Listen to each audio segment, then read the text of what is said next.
नमस्कार मंडळी. झाड आपल्या पानांना कधी पकडून बसतं का हो?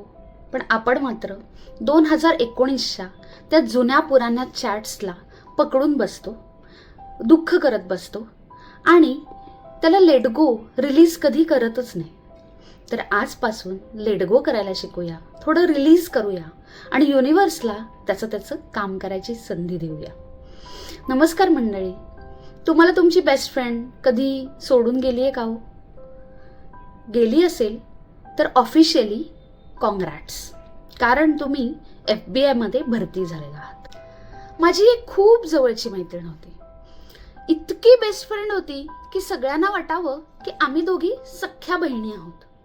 दिवसातून 10 वेळा कॉल, 20 वेळा मेसेज, 1760 वेळा घरी येणं जाणं, 1560 वेळेस गॉसिपिंग करणं, इतकं व्हायचं की मला तर वाटायचं आमची मैत्री म्हातारपणापर्यंत अशीच टिकणार आहे.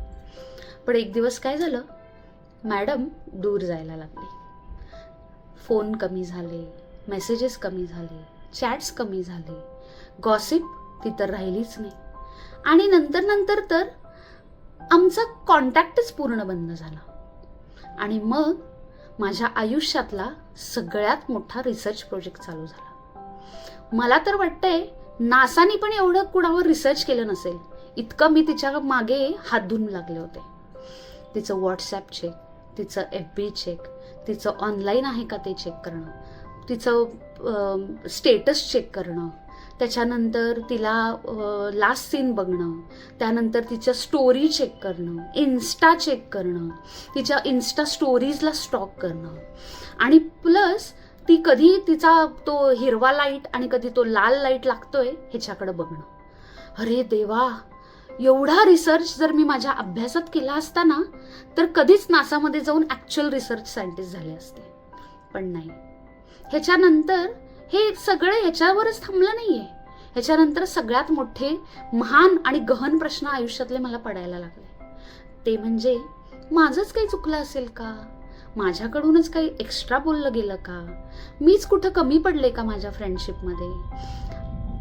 हे एवढेच नाही, असे लाखो विचार जे माझ्या सेल्फ वर्थला आणि माझ्यातल्या मैत्री भावनेला खाली खेचत होते.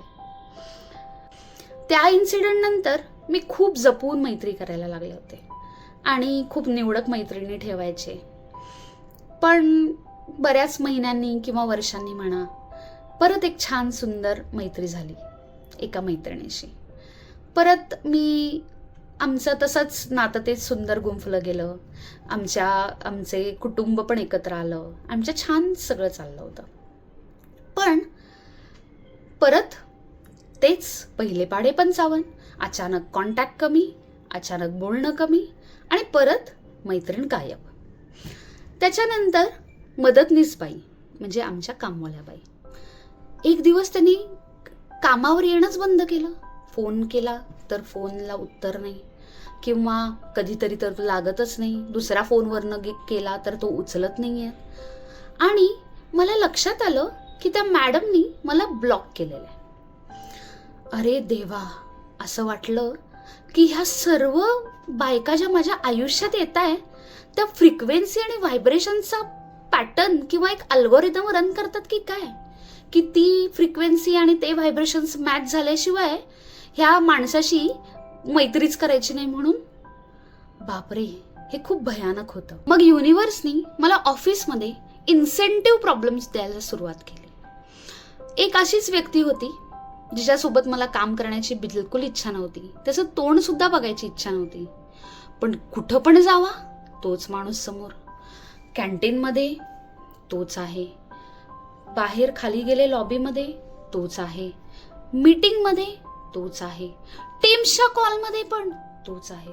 मी म्हणलं, युनिव्हर्स, हा काही प्रीमियम सबस्क्रिप्शन प्लॅन माझ्या लाईफमध्ये आलाय की काय? आणि ज्याच्याशी मला बोलायचं असतंय तो ऑनलाईन असू दे, ऑफलाईन असू दे, स्टोरी टाकतो, फोटो टाकतो, पण रिप्लाय 0.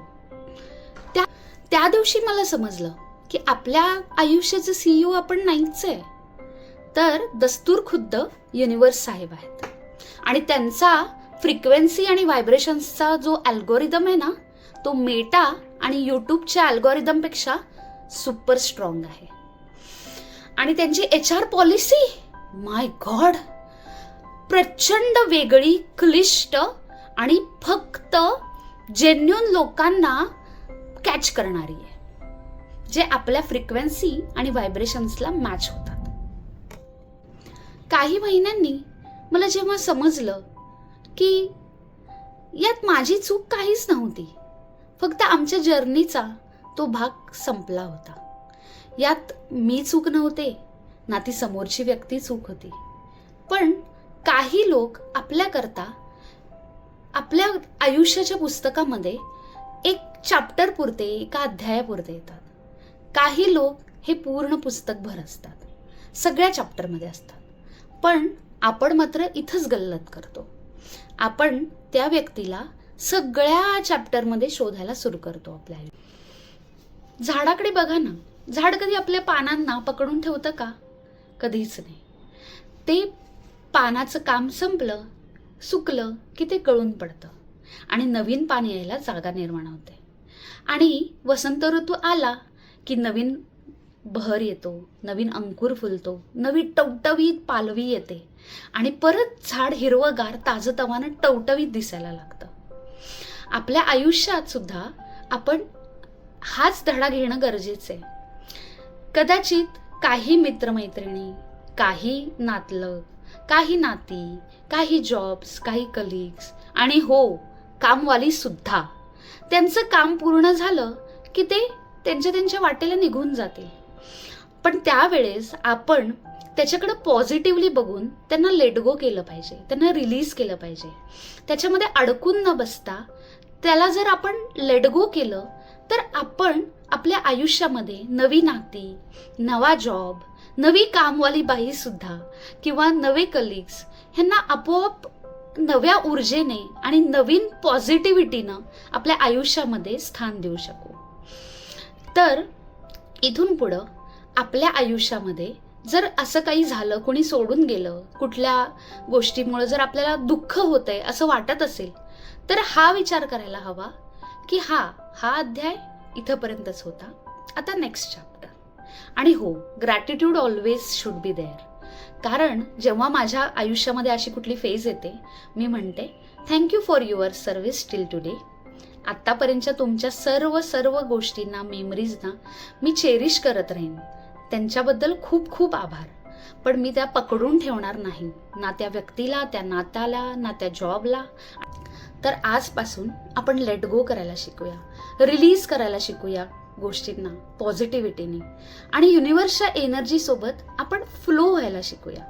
कारण जे माझ्यासाठी आहे ते माझ्यापर्यंत शोधत येणार आहे, आणि जे माझ्यासाठी नव्हतं कदाचित ते पुढच्या सुंदर प्रवासासाठी थोडीशी जागा निर्माण करून गेलंय, तेवढी पॉझिटिव्हिटी आपल्याला देऊन गेलंय. आणि त्यामुळेच आपलं आयुष्य खूप सुंदर, सुखकर आणि स्ट्रेस फ्री आणि टेन्शन फ्री होईल. थँक्यू. जयंताई शर्वरी.